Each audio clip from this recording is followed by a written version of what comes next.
복숭아 밭에서 세 형제의 맹세를 맺은 뒤 유비와 관우와 장비는 한마음으로 여러 해를 함께 보냈어요.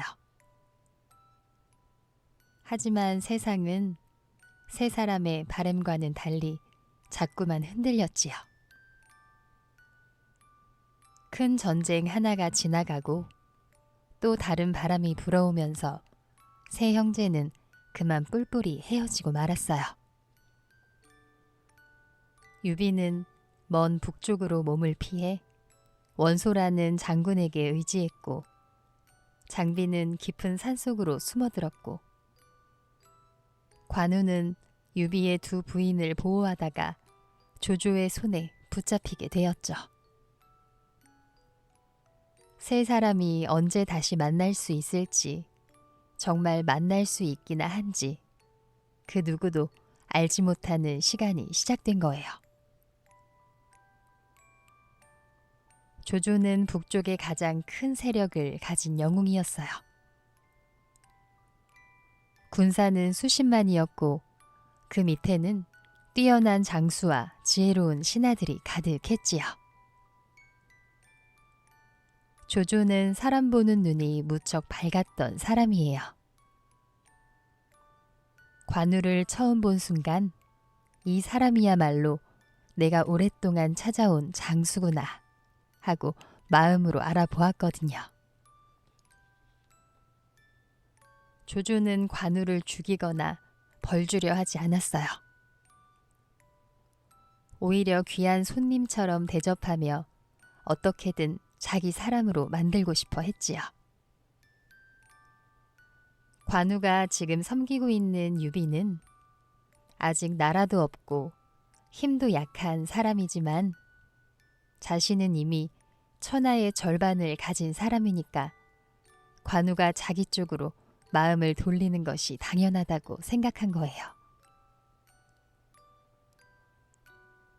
조조는 관우를 위해 큰 집을 내어주었어요. 비단 옷과 귀한 음식을 끊이지 않게 보냈고 좋은 벼슬과 땅도 내렸지요. 며칠 간격으로 작은 잔치를 열고 며칠 간격으로 큰 잔치도 열었어요.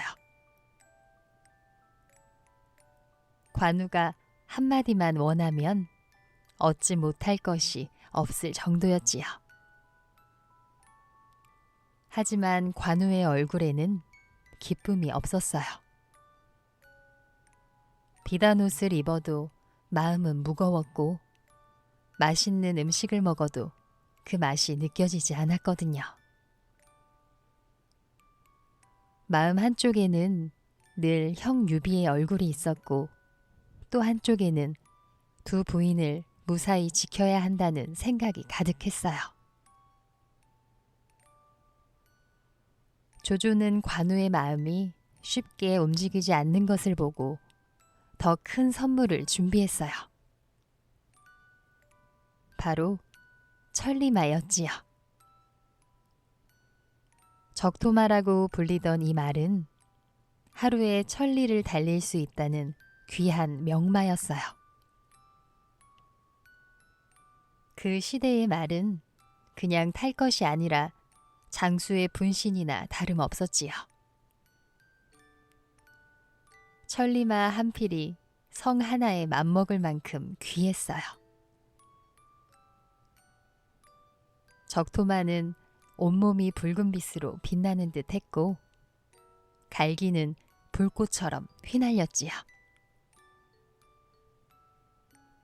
바람보다 빠르다는 소문이 있을 정도로 그 어떤 장수도 탐내는 말이었어요. 사람들은 적토마를 한번 보는 것만으로도 가슴이 두근거린다고 말했지요. 조조는 관우에게 적토마를 내어주며 이 말은 그대같이 훌륭한 장수만이 탈 수 있다고 말했지요. 그때까지 조조의 어떤 선물에도 담담했던 관우가 이번에는 2번, 3번 고개를 숙이며 감사 인사를 했어요. 조조는 속으로 크게 기뻐했지요. 드디어 관우의 마음이 움직이는구나 하고 생각했으니까요. 그런데 관우가 정말로 기뻐한 이유는 조조의 생각과는 달랐어요. 관우는 조용히 이렇게 말했지요. 이 말이 하루에 천리를 달릴 수 있다면 형님 유비의 소식을 듣는 순간 하루 만에 형님 곁으로 달려갈 수 있기 때문입니다. 하고요. 조조는 그 말을 듣고 한참 동안 말이 없었어요.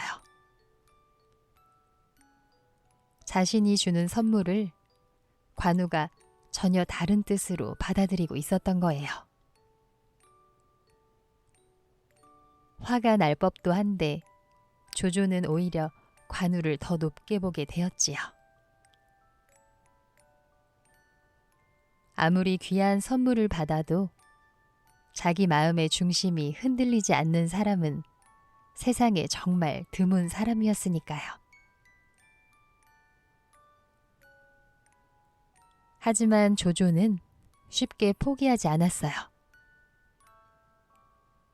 금은보화를 더 많이 보냈고 더 높은 벼슬을 약속했고 심지어 아름다운 시녀들을 곁에 두기도 했지요.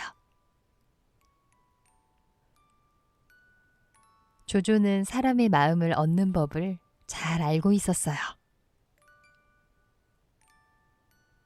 보통 사람이라면 누구라도 흔들릴 만한 대접이었지요. 하지만 관우는 달랐어요. 받은 것 중 꼭 필요한 것만 두고 나머지는 그대로 두거나 두 부인에게 보냈지요. 밤이 되면 관우는 두 부인이 계신 별채 문 앞에 등불을 하나 켜두고 병사들과 함께 밤을 새웠어요. 형이 없는 동안 형수님들을 지키는 것이 자신의 가장 중요한 일이라고 여겼기 때문이지요. 비가 오는 날에도 관우는 그 자리에 서 있었어요. 바람이 거센 날에도 그 등불을 지켰지요. 긴 밤 동안 관우는 홀로 칼을 옆에 둔 채 앉아서 책을 읽었어요. 몸은 지치고 잠이 쏟아졌지만 단 한 번도 자리를 뜨지 않았지요. 조조는 이 모습을 전해 듣고 깊이 감탄했어요. 한 사람을 이렇게까지 지키는 마음이라면 그 사람이 어떤 사람이길래 그러는 것인가. 유비라는 사람을 새삼 궁금해했지요. 어느 날 조조는 관우의 낡은 두루마기를 보고 새 옷을 선물로 주었어요. 관우는 그 새 옷을 공손히 받아 몸에 걸쳤지요. 그런데 그 위에 낡은 두루마기를 다시 걸쳤어요. 조조가 의아해하며 그 까닭을 물었지요. 관우는 조용히 웃으며 대답했어요. 이 낡은 두루마기는 형님께서 오래전에 저에게 주신 옷입니다. 형님을 만날 때까지 이 옷을 벗지 않을 생각입니다. 조조는 그 대답을 듣고 가슴이 먹먹해졌어요. 관우가 조조의 새 옷을 입지 않은 것이 아니었지요. 새 옷은 받되 낡은 옷은 버리지 않았다는 뜻이었거든요. 받은 은혜는 고맙지만 오래된 약속은 잊지 않겠다는 마음을 옷 한 벌로 보여준 거예요. 관우는 그 사이 조조를 위해 큰 공도 세웠어요. 조조가 원소의 군대와 싸울 때 적군의 뛰어난 장수가 혼자서 조조의 병사들을 무수히 쓰러뜨리고 있었지요. 모두가 두려워 나서지 못하던 순간 관우가 적토마에 올라 단숨에 그 장수에게 달려갔어요. 긴 칼 한 번에 적장을 베어 쓰러뜨리고 곧바로 조조의 진영으로 돌아왔지요. 조조의 병사들은 그 광경에 입을 다물지 못했어요. 관우의 실력이 이 정도였다는 것에 모두가 놀랐고 조조는 더욱 관우를 놓치고 싶지 않아졌지요. 하지만 관우의 마음은 오히려 정반대였어요. 조조에게 받은 은혜를 이 싸움으로 모두 갚았다고 생각했거든요. 이제 때가 되면 조조의 곁을 떠나도 부끄럽지 않다고 여긴 거예요. 그러던 어느 날 관우에게 귀한 소식이 날아들었어요. 유비가 북쪽에 있는 원소의 진영에 몸을 의지하며 살아있다는 소식이었지요. 관우의 눈에서 오래 참아온 눈물이 흘러내렸어요. 죽은 줄만 알았던 형이 어딘가에서 숨을 쉬고 있다는 것. 다시 만날 수 있다는 희망이 돌아왔다는 것이 그동안의 모든 외로움을 녹여주었지요. 그날 밤 관우는 오랜만에 편히 잠을 이루었어요. 꿈속에서 관우는 복숭아 밭에 서 있었지요. 봄바람에 꽃잎이 흩날렸고 형 유비와 아우 장비가 환하게 웃으며 관우를 맞이하고 있었어요. 잠에서 깨어난 관우의 얼굴에는 아주 오랜만에 미소가 떠올라 있었지요. 관우는 조조에게 곧바로 찾아갔어요. 그리고 자신이 이제 형님 곁으로 돌아가야 한다고 말했지요. 그동안 받은 은혜에 깊이 감사드리며 이곳을 떠나는 것을 허락해 달라고 청했어요. 조조의 부하들은 펄쩍 뛰었지요. 관우처럼 귀한 장수를 이렇게 보낼 수는 없으며 차라리 붙잡아 두어야 한다고 말하는 사람도 있었어요. 억지로 데리고 있을 수도 있었고 떠나는 길을 막을 수도 있는 상황이었지요. 하지만 조조는 조용히 고개를 저었어요. 관우는 떠나는 것이 아니라 지켜야 할 약속으로 돌아가는 것이다. 그런 사람을 억지로 붙잡으면 그 순간부터 관우는 더 이상 관우가 아니다 하고 말했지요. 조조는 관우를 성문 밖까지 나와 배웅했어요. 그동안 주었던 금은보화를 모두 가져가라고 권했지만 관우는 정중히 사양했지요. 받은 은혜만큼 싸움터에서 이미 공을 세워 갚았으니 새 선물은 더는 받을 수 없다는 것이 그의 뜻이었어요.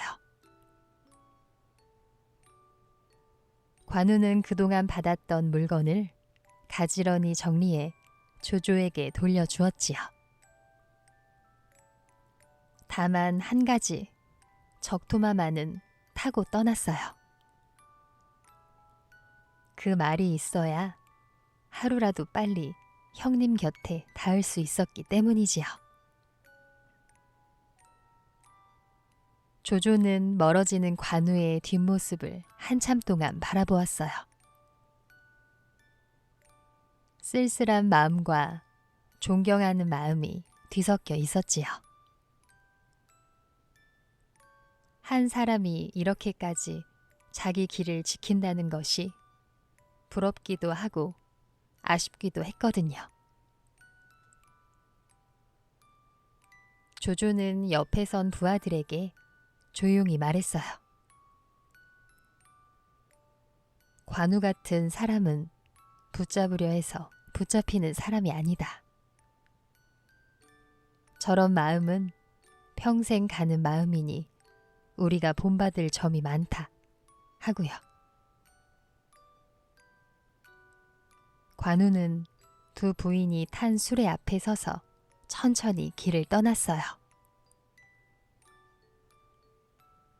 가는 길은 결코 쉽지 않았지요. 조조의 부하 장수들이 곳곳에서 길을 막았고 관문마다 관우를 시험했거든요. 관우는 5 관문을 지나며 6명의 장수와 부딪혀야 했어요. 칼을 들지 않으면 지나갈 수 없는 길이었지요. 어느 관문에서는 비가 억수같이 쏟아졌고 어느 관문에서는 어둠이 짙게 깔려 있었어요. 수레 안에 두 부인은 놀라 얼굴이 창백해졌지요. 하지만 관우는 매번 수레 앞에 먼저 서서 자기 몸으로 길을 열었어요. 두 부인이 편히 지나갈 수 있도록 자신이 먼저 시간을 벌고 위험을 막아주었지요. 관우는 갑옷 위에 늘 그 낡은 두루마기를 걸치고 있었어요. 그 두루마기가 바람에 펄럭일 때마다 형 유비를 향한 마음도 함께 펄럭였지요. 긴 수염이 바람에 흩날리고 적토마의 말발굽 소리가 땅을 울렸어요. 관우는 단 한 번도 뒤를 돌아보지 않았지요.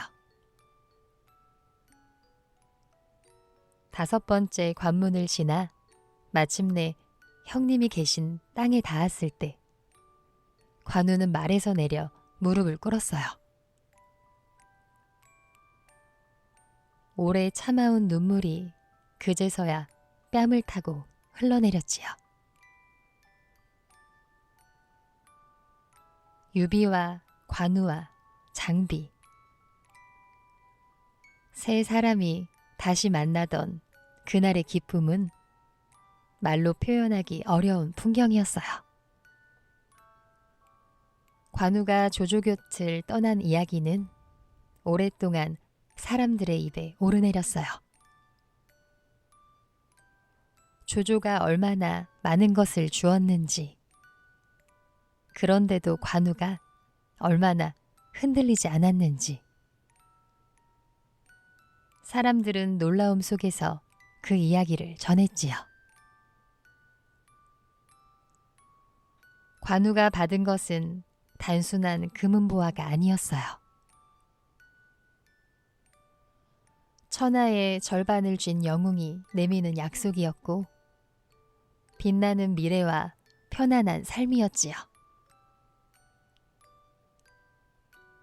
대부분의 사람이라면 한두 번쯤은 마음이 흔들릴 만한 유혹이었어요. 하지만 관우에게는 그 모든 것보다 무거운 것이 하나 있었지요.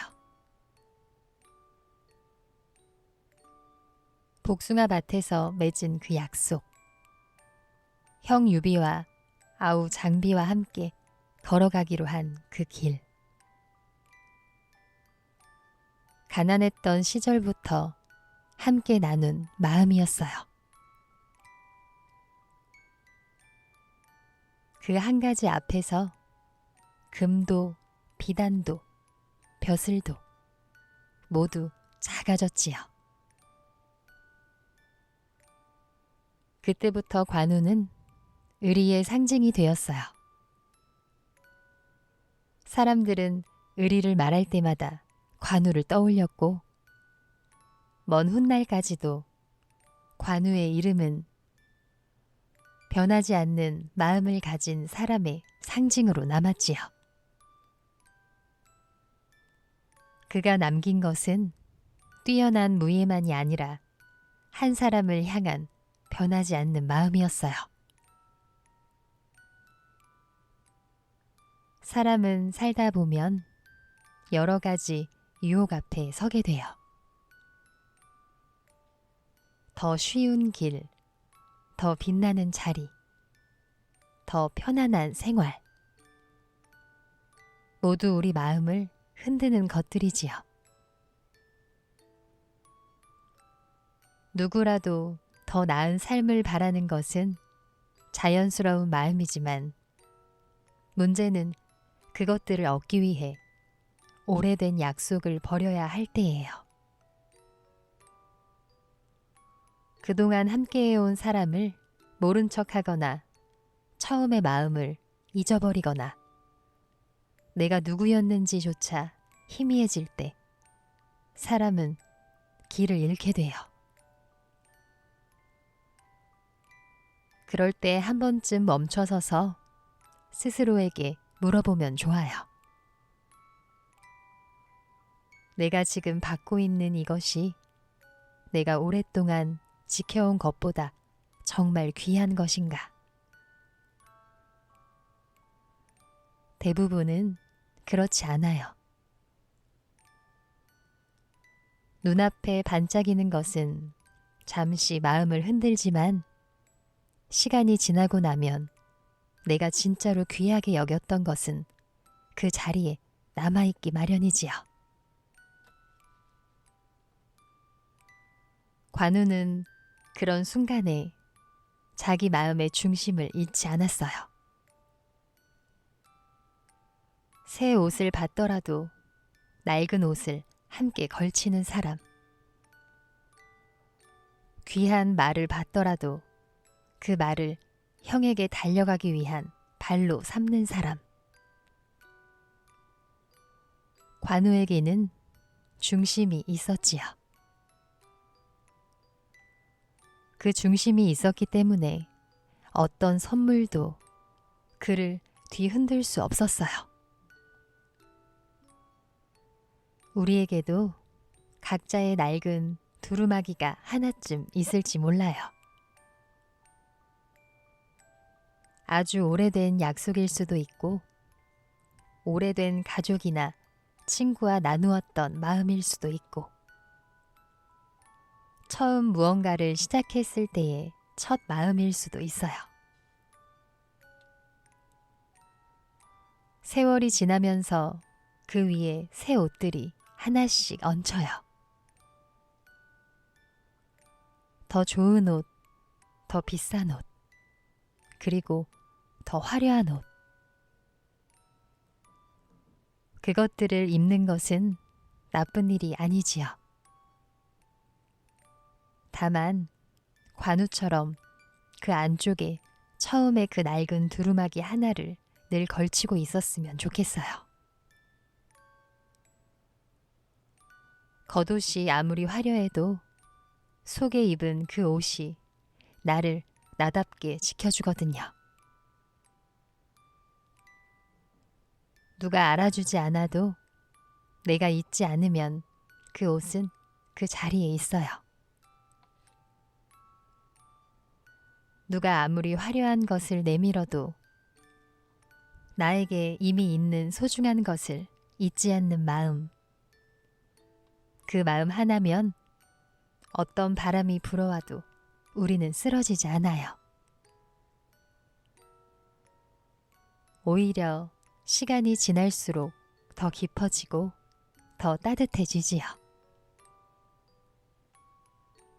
관우가 화려한 조조의 성을 떠나 먼 길을 떠났던 것처럼 우리도 때로는 반짝이는 것들을 뒤로하고 진짜 귀한 쪽으로 걸어가야 할 때가 있어요. 그 걸음은 외로워 보여도 걷고 나면 가장 든든한 길이 된답니다. 오늘 하루를 지나며 내 마음 안쪽에 어떤 두루마기가 입혀져 있는지 한번 살펴보아요. 오랫동안 내 곁에 있어준 누군가, 잊지 말아야 할 처음의 마음, 나를 나답게 만들어준 오래된 약속. 그것들을 가만히 떠올리는 것만으로도 오늘 하루는 조금 더 단단해질 거예요. 그리고 그런 사람의 걸음은 어디를 가도 길을 잃지 않지요. 관우가 5 관문을 지나 형에게 닿았던 것처럼 우리도 우리의 중심을 잃지 않으면 결국 가야 할 곳에 닿을 수 있답니다. 오늘 밤 편안히 눈을 감으며 내 안쪽에 낡은 두루마기 하나를 가만히 떠올려 보세요. 그 옷이 있는 한 우리는 언제나 제자리로 돌아오는 사람이에요.